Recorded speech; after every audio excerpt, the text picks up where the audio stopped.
الصالحين المحسنين المتقين ولعنة الله على أعدائهم أجمعين.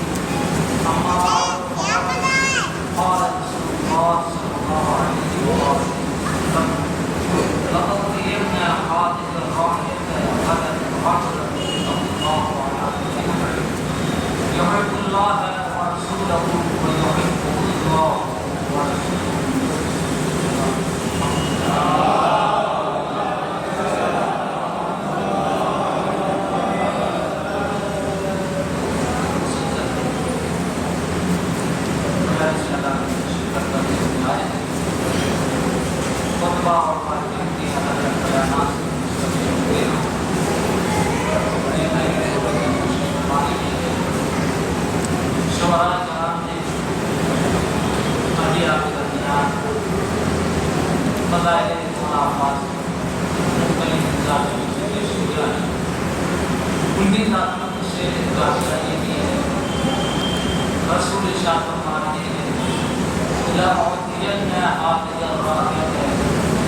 کل میں پرچم سے عطا کروں گا اسے رجل ایک مرد ہوگا یفتح اللہ علی یدیہ. اس مرد کی خاصیت یہ ہوگی کہ اللہ اس مرد کے ذریعے ہمیں خیبر میں کامیابی عطا کرے گا. صرف یہ نہیں ہے کہ اللہ اس کے ذریعے کامیابی عطا کرے گا بلکہ آگے ارشاد فرماتے ہیں یحب اللہ ورسولہ. دوسری شرط یہ ہوگی کہ وہ مرد اللہ سے اور اس کے رسول سے محبت کرے گا. تیسری چیز یحب اللہ ورسولہ. صرف ایسا نہیں ہوگا کہ وہ اللہ اور اس کے رسول سے محبت کرے گا بلکہ اللہ اور اس کے رسول بھی مل کر اس سے محبت کرے گا. قبل اس میں گفتگو کو آگے لے جاؤں. کتاب میں حوالہ سے کتاب کا نام ہے صحیح بخاری کتاب المغازی باب غزوہ خیبر حدیث نمبر 4210 صحیح بخاری میں یہ حدیث موجود ہے. یہ بھی ہو سکتا ہے کہ الگ الگ طبقات کی بنا پر حدیث نمبر مختلف ہو سکتا ہے لیکن ہر ایک بخاری میں یہ حدیث موجود ہے. رسول نے ارشاد فرمایا کہ کل میں علم عطا کروں گا. رسول نے کہا رجلن میں علم اسے عطا کروں گا جو مرد ہوگا. 39 دن پیچھے لوگ علم کو لے کر جا رہے تھے لیکن رسول نے کسی کے لیے یہ لفظ استعمال نہیں کیا کہ مرد ہو. لیکن جب علی کو علم دینے کی بات آئی تو رسول نے کہا کہ میں علم اسے دوں گا جو مرد ہوگا. میں کہوں گا یا رسول اللہ کیا 39 دن تک جانے والے علم کو لے کر مرد نہیں تھے؟ کہا نہیں مرد تھے. بنفسہی مرد کا ہونا اور ہے انسان کے اندر مردانگی کا ہونا اور ہے. لفظ بدل کر یوں کہوں علم کو لے کر خیبر میں جانا اور ہے کامیابی کے ساتھ لوٹ کر آنا اور. صلوات پڑھے محمد و آل محمد.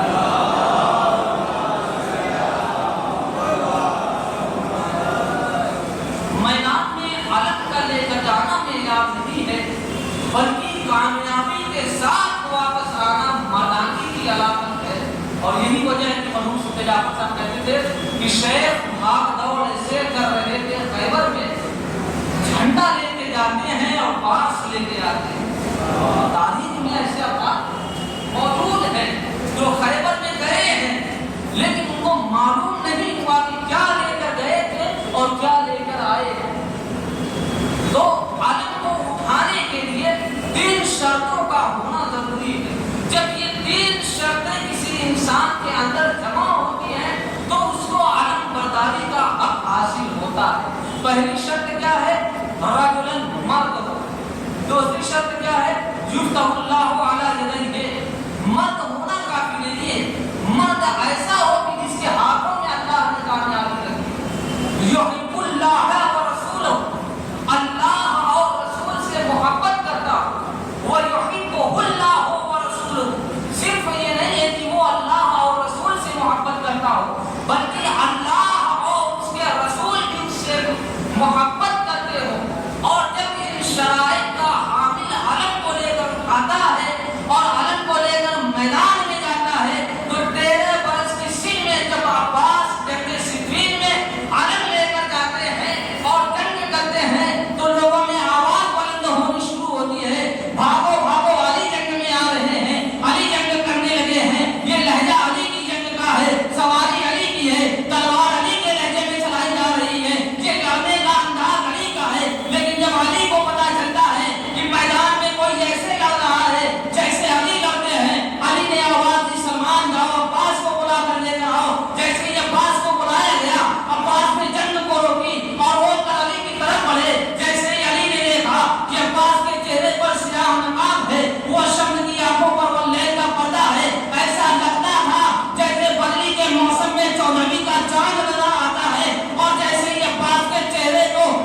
یہ کوئی چھوٹی فضیلت نہیں ہے.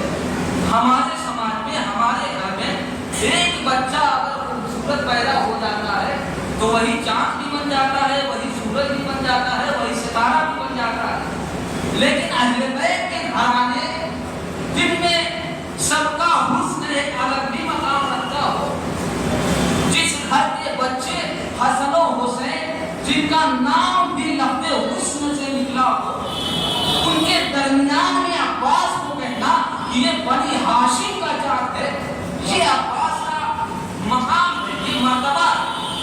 اور لفظ عباس کو بھی آپ سادگی کے طور پر کبھی نہیں کیے. آپ لفظ عباس کو کبھی دیکھیے، ایک شیر ہوتا ہے، شیر حیوانی خاص، اس شیر کے جسم میں اس کے اعضاء کے اعتبار سے اس کے کئی نام ہوتے ہیں.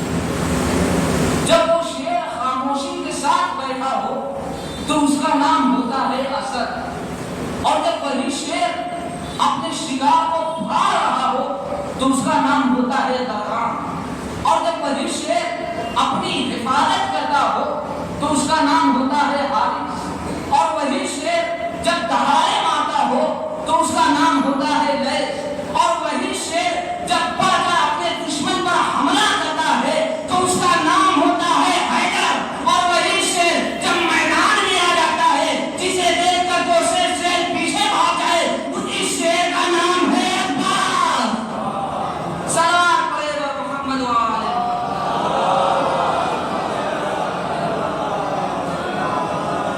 اسی شیر کا نام ہے عباس. اور آپ دیکھیے یہ علم صرف عباس کا علم نہیں ہے، یہ علم اسلام کا علم ہے. پرچم عباس نہیں ہے، پرچم اسلام وہ پرچم ہے جس کو رسول نے لا الہ الا اللہ کی بنا دیتے ہوئے دور جاہلیت میں بلند کیا، اور رسول کے ہاتھوں سے علی کے ہاتھوں میں پہنچا، اور مولا علی کے ہاتھوں سے مولا عباس کے ہاتھوں میں پہنچا.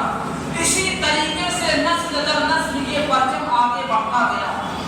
اب ایک چیز اور پائی جاتی ہے ہمارے سماج میں، وہ کیا ہے؟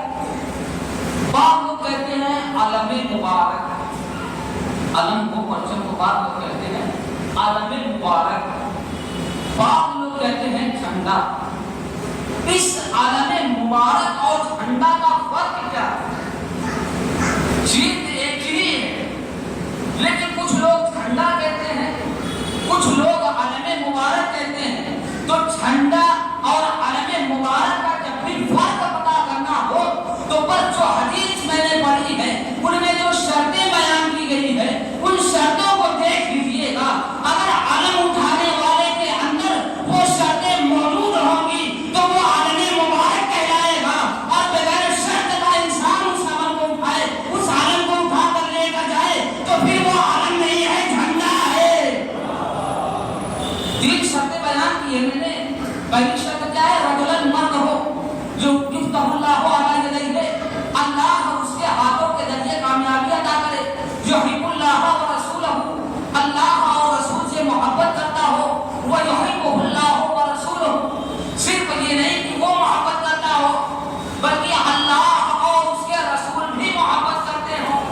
جب انسان ان صلاحیتوں کے ساتھ علم کو اٹھائے گا تو وہ علم مبارک ہوگا، اور جب بغیر صلاحیت کے اٹھائے گا تو پھر وہ علم نہیں ہے بلکہ جھنڈا ہے. لہذا یہ معیار علم رسول کے ہاتھوں سے مولا متقیان کے پاس پہنچا، مولا متقیان سے مولا عباس کے ہاتھوں میں پہنچا. عصر حاضر میں موجودہ دور میں اس وقت میں 2026 میں وہ علم کس کے پاس؟ آج 2026 میں وہ علم کس کے پاس؟ اگر یہ معلوم کرنا ہو تو آخر تک مجلس کے آخر تک وہ دو تین شرطیں میں نے بیان کی ہے اس کو ذہن میں رکھیے. آج 2026 میں وہ علم کس کے پاس؟ اب سب سے پہلے نمبر پر سعودی عربیہ آتا ہے جو یہ کہتا ہے کہ اسلام کے علم بردار ہیں. آج یہ دیکھتے ہیں کیا سعودی عربیہ آج کے عصر حاضر کے علم بردار.